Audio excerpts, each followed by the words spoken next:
Honorable Chief Minister Sri Nefirio, his lady wife Madam Casario, Deputy Chief Minister Sri Y. Patton, former Chief Minister Sri T.R. Jelian, members of the Cabinet, advisors, legislators, members of Parliament, chairperson of this evening event, the Chief Secretary, Jani Adam,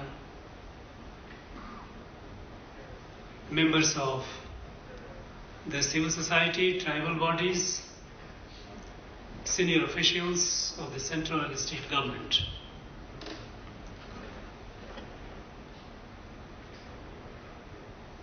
I am indeed, I and my wife, we are thankful to you all for this overwhelming love and affection that you have always bestowed on us. You organized this beautiful evening, memorable evening indeed.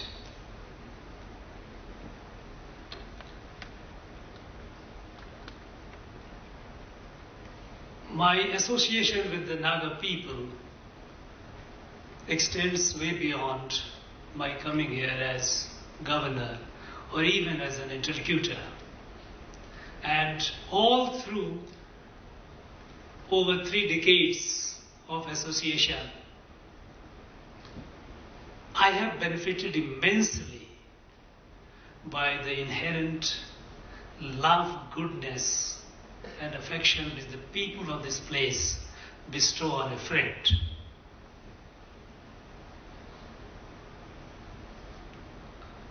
Former Chief Minister T.R. Jelian said that he might have, or they might have said something which might have hurt me. Your Honorable Chief Minister also said, I can assure you there was nothing.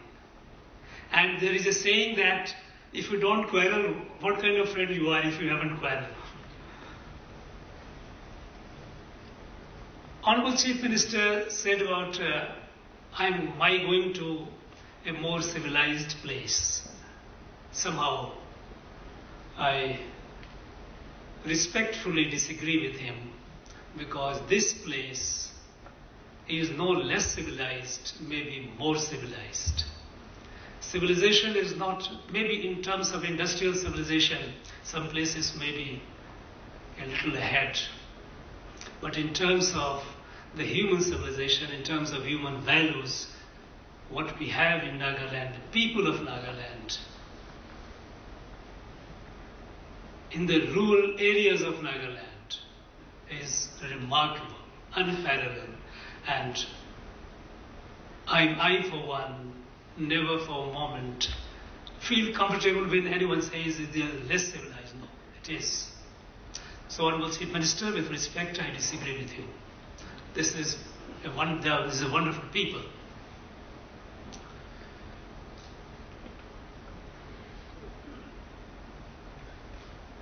My journey in life, when I started my association with these people, has been rich in experience, full of tales,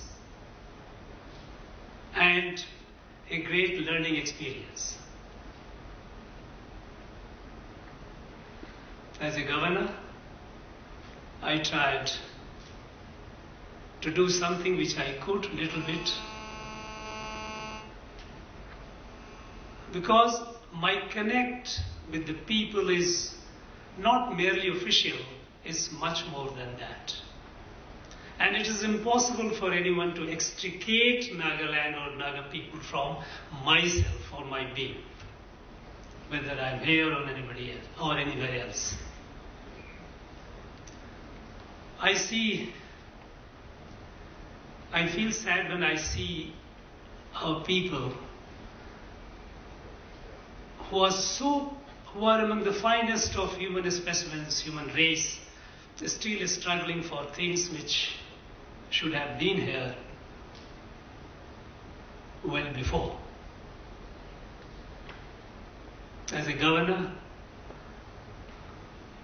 one has, being a constitutional head, has limitations, and rightly so. But as an advisor, as a well-wisher, I tried and tendered my advice as and when I felt I should. And acted wherever I thought I should act. Again, with only intention to bring some good to the people of Nagaland. You know, the former Chief Minister as well as the present Honorable Chief Minister mentioned about my role as an interlocutor. They mentioned about certain agreements. I think all that I did as an interlocutor is to bring the issue, the talk, from Osaka, Tokyo, Manila, Bangkok, Hague, Geneva, Netherlands, Rio de Janeiro, to the land and the people where it belongs. And that's what I thought I did, and made the people, the stakeholders, involved in the process. It was not actually a negotiation, because the basic issue of sovereignty, Government of India has never ever negotiated and shall never ever negotiate. There shouldn't be any confusion about that. It was a peace process. It was a talking to people and trying to bring them around, to realize the contemporary reality, appreciate it, and try to bring a decent closure to this long period of torment. Our two generations have suffered, third generation is in the grip of suffering. It must end. And when people say it is a very complex issue, I really wonder, is it so? And if it is complex, how complex it is? And why is it complex? You know, when some leaders from Naga Hills met Mahatma Gandhi on 21st of July 1947, about 3 weeks before British left India, and they said to Mahatma Gandhi that, look, India is forcing us to be part of it, we want independence. Before that, nearly 3 weeks before that, there was an understanding between the NNC and the governor Assam. Following a resolution of NNC of April 1946, the organization was formed in February 1946, and 2 months later, in 1946 April, when British were almost, they had decided it was to leave India and they were set on partitioning India. They had conspired to bring this part, this northeast India, give it to East Bengal, which would be part of East Pakistan. And there was a resentment in this region. And the leaders of Naga Hills, NNC, was a part of that. And they passed a resolution in April 1946 that Naga Hill district shall be part of Assam in free India with local self-autonomy. It is a matter of record. And then subsequent month they discussed with governor what should be that autonomy, local autonomy. And it was a culmination of that when 27th, 28th and 29th of June 1947, when governor was here in Naga, KOHIMA, an agreement was reached about autonomy, the nature of autonomy within free India. And subsequently, 3 weeks later, when some people went from here and talked to Mahatma Gandhi, what he told, it's all recorded by his private secretary, Pyarelal. It is a matter of history. When the gentlemen from here, they went and told Mahatma Gandhi that India is forcing us to be part of it and Nagas want to be independent. Mahatma Gandhi tried to persuade and say, what is independence? Nobody is independent, because everyone is dependent on each other. And he tried to persuade that why not be part of India? And when they said no, and then Mahatma Gandhi said, well, if you so insist and you so desire, nobody can stop you. And thereafter, the gentleman said to Mahatma Gandhi that if violence breaks out in Naga Hills, if government of India forces, then Naga should not be blamed. And then Mahatma Gandhi warned him, in fact cautioned him, never. Gentlemen, you are now changing the word. I am never with violence. Violence is destructive. He gave his own example, how India was liberated from the British rule. So he said, if you have your desire, you must be non-violent like me. And Nagas were united together till the Naga national movement remained non-violent. It was only on 6th of December 1955 at Julhami village where then President decided that we should go for military action. And it was in that meeting that NMC divided.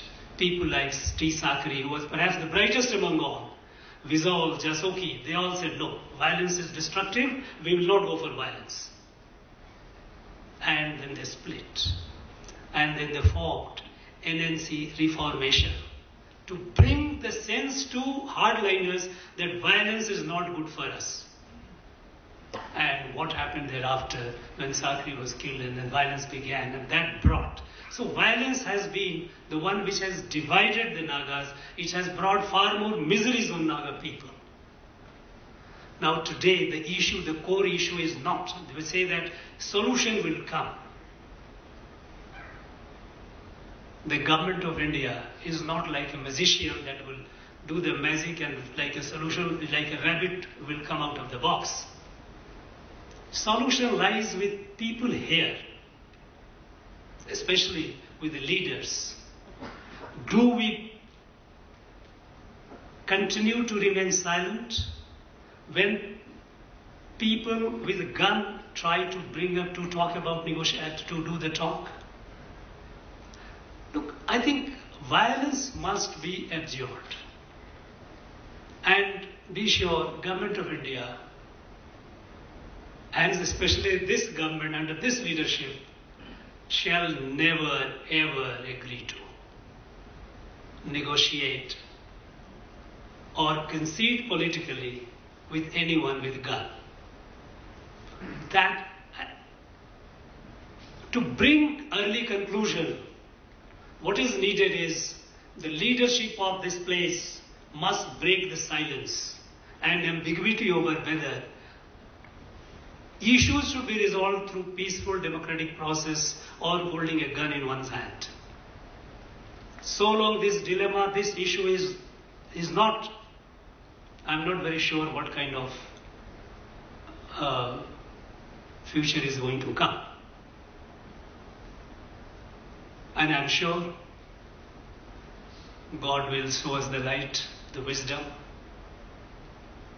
and the people who have been going through this ordeal, their ordeal would conclude. sooner than later, and a happy dawn, a happy beginning will be made. All through, in my conduct, I have been guided by a verse in Bible, Ephesians 6:13, where it says, having done all to stand. What I thought best, what I thought right, I did, and I held my ground. And I will continue to do so. That